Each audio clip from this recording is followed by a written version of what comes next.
বল্টুর বউয়ের ধারণা হলো যে তার স্বামী বল্টু অন্য মেয়ের সাথে প্রেম করে। তাই একদিন বল্টু বাড়ি ফিরলে তার শার্টে একটা লম্বা চুল খুঁজে পেয়ে বল্টুর বউ বলল, তুমি কোনো মেয়ের সাথে প্রেম করছো? তখন বল্টু বলল, কি উল্টাপাল্টা বলছো এইসব? তখন তার বউ বলল, কেন, এই লম্বা চুলটা তো তার প্রমাণ।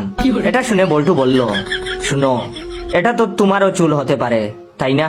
বল্টুর বউ বল্টুকে সেদিন আর কিছু বলল না। পরের দিন বল্টু বাড়ি ফেরার সময় জামা ভালোভাবে জেড়ে গড়ে ঢুকলো, তবুও তার স্ত্রী একটা চুল খুঁজে পেল। চুলের সাইজ দেখে বল্টুর বউ কেঁদে কেঁদে বলল, তুমি বব কাট মেয়েদের সাথে প্রেম করছো। তখন বল্টু বলল, আরে এটা তো আমারও চুল হতে পারে নাকি? বল্টুর বউ বল্টুকে সেদিনও আর কিছু বলল না। তারপরের দিন বল্টু খুব ভালোভাবে সবকিছু চেক করে বাসায় গেল। তাই সেদিন বল্টুর বউ অনেক খুঁজেও কোনো চুল পেল না, কিন্তু কান্নাকাটি শুরু করলো।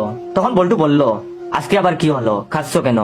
তখন তার বউ বলল, সি সি, তুমি শেষ পর্যন্ত টাক মাতার মেয়ের সাথে প্রেম শুরু করছো।